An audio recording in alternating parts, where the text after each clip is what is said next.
I felt really called about talking about the state of the world.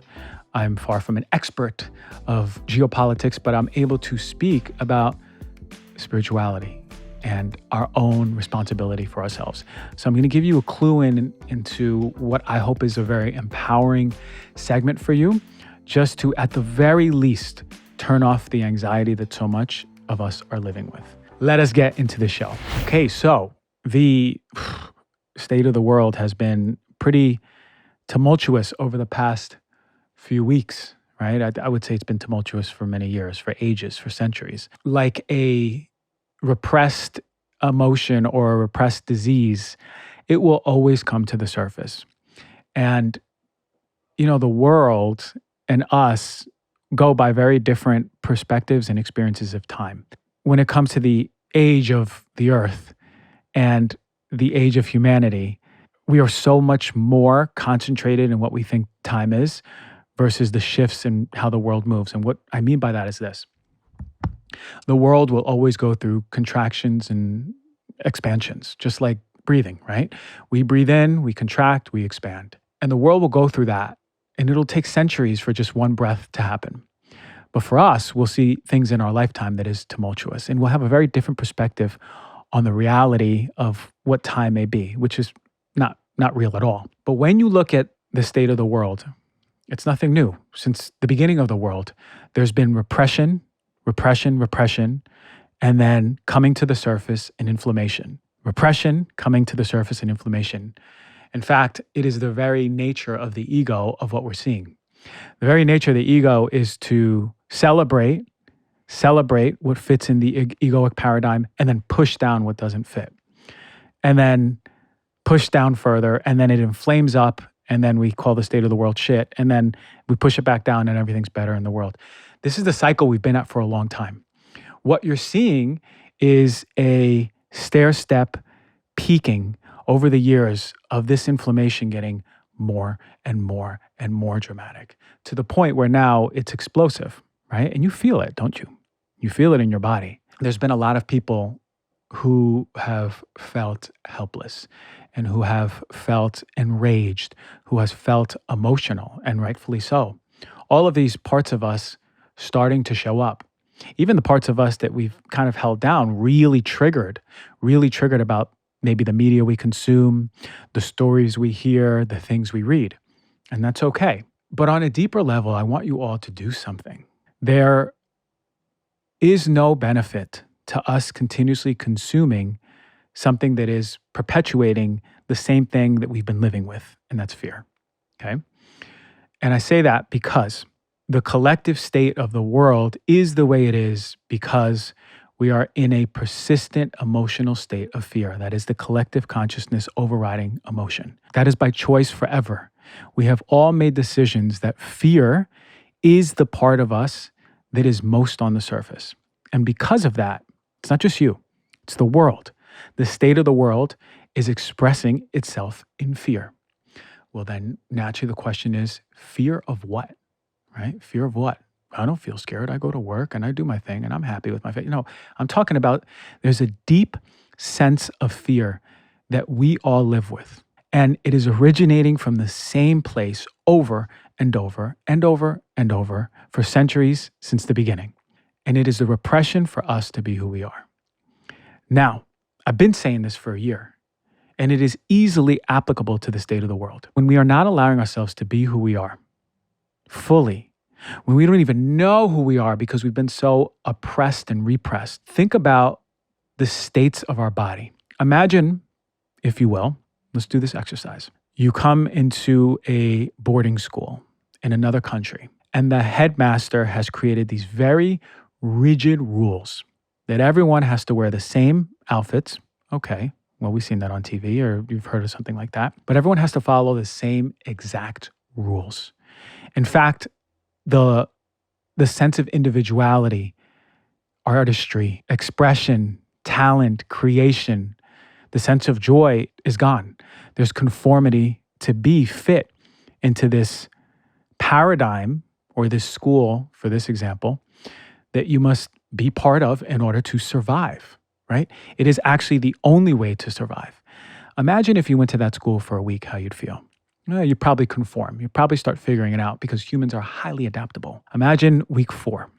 Well, you'll probably be feeling it a little bit more, getting a little frustrated, but still adaptable. And you're making it work because you got to survive. And this is where your parents sent you. Now imagine a year into that school, how repressed and contracted and disconnected from who you truly are that you've known yourself to be becomes. Now imagine after a year and a half, you begin to forget who you were. You begin to forget the things that brought you joy and the things that brought the world light and radiance coming from you. Oh no, you forgot because you've been in this paradigm. Now imagine 2 years into it. By then you've forgot so much of who you are that expression of where you are is going to start coming out in the most distorted of ways. And you're going to be held in by that fear that you need to conform and be this version of you because it's the only acceptable part of you to survive. Whether it's in a family or in a religious household or through religion or through society, whatever it is, this part of you is the only acceptable part of you.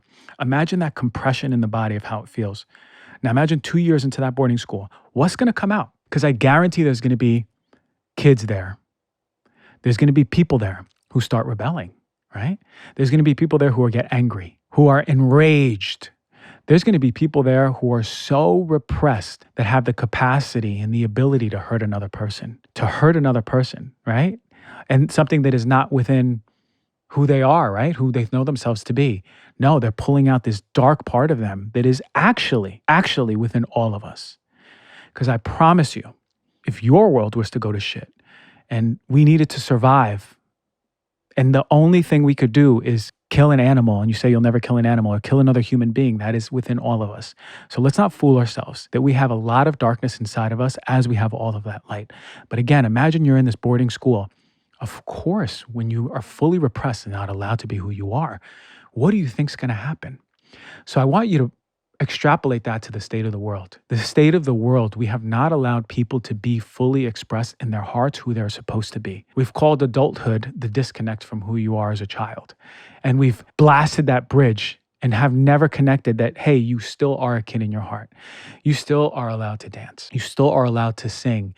You still are allowed to be an artist and make pottery and make paintings, not go into the banking system or go into becoming a lawyer if you don't want to. You understand what I'm trying to say? The world is the way it is because we have not allowed people to be who they are. So what is your responsibility? Your responsibility is to be who you are.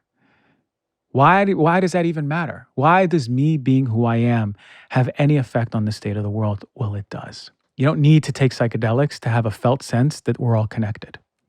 Have you ever lived with someone you love, whether it's mom or dad or brother or sister or your partner? Have you ever walked in the house and already knew the state of your partner before you even spoke? Or you already knew the state of your family or a family member before you even spoke? You know that feeling? That's because we're connected. That's because you already are able to feel someone before words are spoken. It's also said about groups of people. Let's say a flea market or in a movie theater. It's also said about a town, a city, a country. It's also said about continents in the world. There's no disconnection. And if you've taken psychedelics, I don't have to explain this to you. It's a felt sense of, yes, we are one. And everything that I do, be, say, or have has a marked effect on other people. So then the question is, what is my responsibility? Your responsibility for anything happening in the world is you. Your responsibility for anything happening in the world is you. Wow, how scary and empowering is that? Instead of facing our energy of criticizing so many people and being enraged and being really scared, instead we can shift our state, our energy. Because if we're adding into that collective state of fear by us embodying fear, then it stands to believe that we're just adding on to the collective consciousness of fear. So then it's our responsibility to shift our collective state, but it starts with us. How do you do that? Well, you do the opposite. You have to work.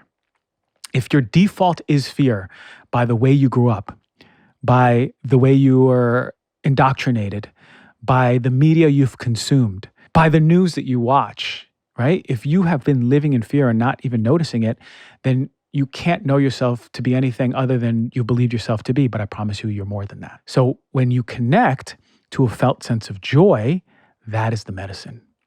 Your felt sense of joy completely changes your physiology. And when it changes your physiology of your cells, your cells are turning on and off very specific genes that are causing more joy, ironically, right? Think about it. The more fear we're in, don't we seek things to scare us more?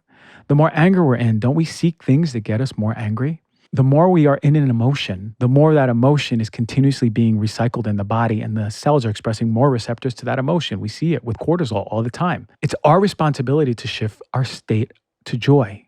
That's an uphill battle, but you got to do it every day. So how do you do that? Well, take some time. And I want you to think about the moment that brought you the most joy ever. That could have been a sibling's wedding. That could have been dancing in a very special moment with your partner. That could have been the moment that your parents got remarried or something like that. What is the moment? Think about it immediately. Just feel it in your body. What is the moment that brings you the most joy? Can you picture what it looked like? Can you picture who was around you? Maybe what you were wearing, where you were, what the sun looked like or the moon looked like, right? What the lights look like. Can you come back really to that moment? Go to your memory bank, come back to that moment of joy, and then begin to feel it. If you allow yourself to feel, and for me, it's this moment when my brother got married. And I remember when we were doing the reception, the celebration, they were playing all of this beautiful salsa music that my mom used to love. And I saw my aunts and I saw my uncle and my dad and my brother, and they were just so radiant and happy and joyous. And I took a picture in my head for that moment, never wanting to forget it. And it's a moment I always come back to feel joy in my body. And guess what? You can feel it. Talk to yourselves, talk to your body, invite in more joy, because when you do, it cascades from cells to individual to collective. And guess what? The more you express joy through your body, the more your environment acquiesces to be in alignment with who you are. So of course, then it stands to believe you're going to attract more joyous situations, just like without you knowing, you've attracted more fearful situations, more angry situations. Do the opposite and start to see how your reality changes. But more importantly, start to see how you change reality. And you can. How? When I started so much of my awareness around myself and the world, and quantum physics was something that really drew me in, because I needed to understand, did all this woo-woo shit have science? Was there any science? And I started following different scientists. Amit Goswami was probably my favorite one, and I read all of his books. And he's taught so much straightforward of what quantum physics is like. And essentially it's this. And the reason I bring this up is not to become overly technical on things. But that arm of science very, very clearly shows that the state of nature is not what we thought in science. It is not the macroscopic billiard ball mechanics that we see in Newtonian physics, where if we throw up an apple, it comes down, it's going to fall, and it has a very specific calculation. We know how fast it's going to fall, and we know when it's going to fall. But the deeper we get into our states of being, when we go from organs to cells, from cells to molecules, from molecules to subatomic particles, right? You see things like protons, neutrons, electrons, and then even deeper than that, what they're made out of. Those particles completely shatter the paradigm of what we think reality is. And I'm saying all this to say something, so just bear with me. Completely shatters what we believe the nature of reality to be. Why? Because we very quickly saw in quantum physics that everything's connected. How do we know that? Well, Einstein called it spooky action at a distance. What happened was they split a subatomic particle, and they took that one half to the other side of the world, and they kept that other half where it originally was. I don't know where in the country or what country it was in. But what I do know is that as soon as they manipulated one subatomic particle, in that very second, the other subatomic particle responded. How? Why did Einstein call that spooky action at a distance? Because there is an invisible ocean that is connecting both subatomic particles. Guess what? Which are made out of. That means, then, it stands to believe, if we allow ourselves to express the felt sense of joy through our nervous system, through our cells, expressing it to the world, we are going to not only receive back a felt experience of more joy, but we're going to change the people around us. We're going to give permission for the people around us to be themselves. You can actually change someone's own physiology by you being you in that state of joy. So the more joy we bring to ourselves, the more joy we bring to the collective. So then then, believe it or not, it very much so could be possible that you could feel so much joy in the shower in the morning, overtaking your whole body. You feel so much joy. You want to cry, you want to scream in joy.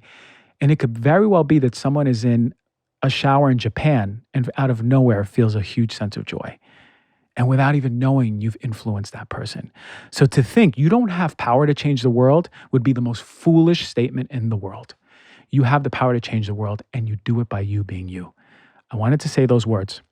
I really did, because then it bears so much more responsibility for us. It's about heal thyself, right? You got to heal yourself in order to heal the world. And it still stands true. The 5 years we've been saying it. Now you apply that to the state of the world and watch how much shifts, not only in your world, but as it starts expanding and hits a threshold with a collective of many people doing it, the state of the world. There you go. Connect to yourself. You got the remedy. You are the medicine. Ain't no one else the medicine. You are the medicine.